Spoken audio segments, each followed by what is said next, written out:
नमस्कार। ये आकाशवाणी शिमला है। अब आप पूनम शर्मा से प्रादेशिक समाचार सुनिए।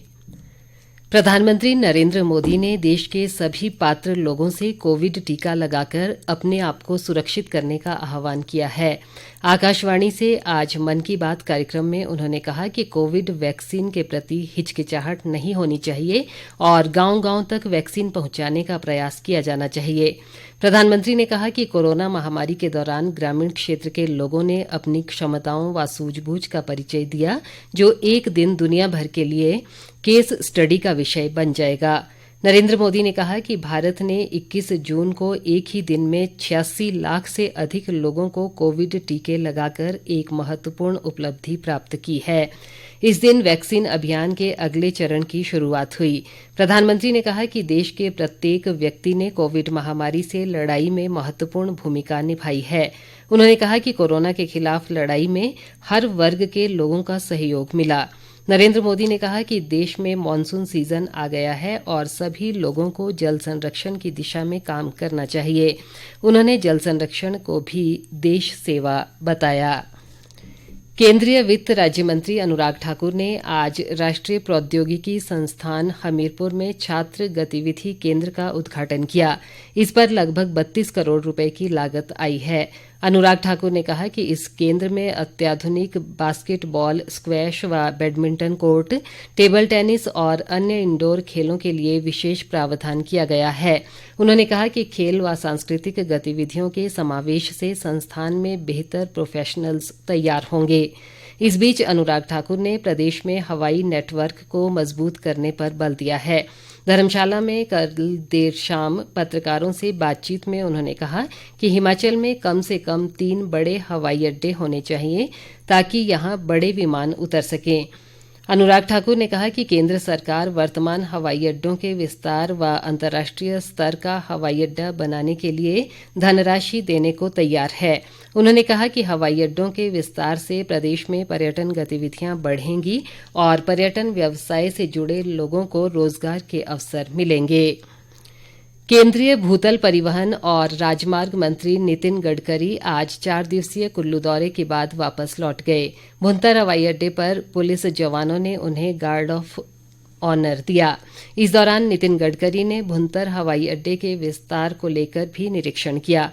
इस अवसर पर पूर्व सांसद महेश्वर सिंह और विधायक सुंदर सिंह ठाकुर ने नितिन गडकरी से भेंट कर उन्हें विभिन्न योजनाओं के संबंध में प्रस्ताव सौंपे, जिस पर नितिन गडकरी ने सहानुभूतिपूर्वक विचार का आश्वासन दिया। उन्होंने स्थानीय नेताओं को विकास योजनाओं के प्रस्ताव बनाकर दिल्ली आने का न्योता भी दिया। जल शक्ति मंत्री महेंद्र सिंह ने आज ऊना जिले के अंदौरा, मुबारकपुर और कलोह में टीसीपी से संबंधित जनसमस्याओं की सुनवाई की। उन्होंने कहा कि जो पंचायतें टीसीपी में शामिल नहीं होना चाहती, उन्हें इससे बाहर करने की सिफारिश की जाएगी। महेंद्र सिंह ने कहा कि भाजपा ने अपने संकल्प पत्र में वादा किया था कि जो पंचायतें टीसीपी का विरोध कर रही हैं, उन्हें बाहर किया जाएगा। उन्होंने कहा कि टीसीपी से संबंधित जन शिकायतों के निपटारे के लिए मुख्यमंत्री जयराम ठाकुर ने मंत्रिपरिषद की एक सब कमेटी बनाई है, जो प्रदेश भर में शिकायतें सुन रही है। उद्योग मंत्री बिक्रम सिंह ठाकुर ने आज जसवां परागपुर क्षेत्र में करीब 1.5 करोड़ रुपए के सड़क निर्माण कार्यों का भूमि पूजन किया। उन्होंने रक्कड़ व परागपुर में विभिन्न योजनाओं के लाभार्थियों को 28 लाख रुपए के चेक भी वितरित किए। बिक्रम ठाकुर ने लघु सचिवालय देहरा में लगभग 12.5 लाख रुपए से स्थापित 100 फुट ऊंचे तिरंगे झंडे का लोकार्पण भी किया। प्रदेश में कोरोना संक्रमण की स्थिति में सुधार जारी है और मृत्यु दर भी लगातार कम हो रही है।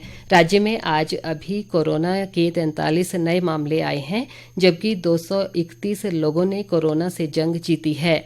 प्रदेश में कोरोना संक्रमण के मामले बढ़कर 2,01,590 हो गए हैं, जिनमें से 1,693 सक्रिय मामले हैं, जबकि 1,96,409 लोग उपचार के बाद स्वस्थ हो गए हैं।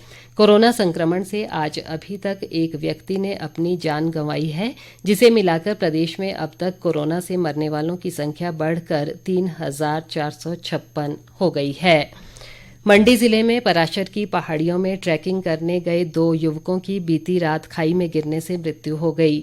मैहणी पंचायत के 4 युवक अस्थायी टेंट लेकर पहाड़ियों पर ट्रैकिंग के लिए गए थे और इनमें से 2 युवक बीती रात खाई में गिर गए।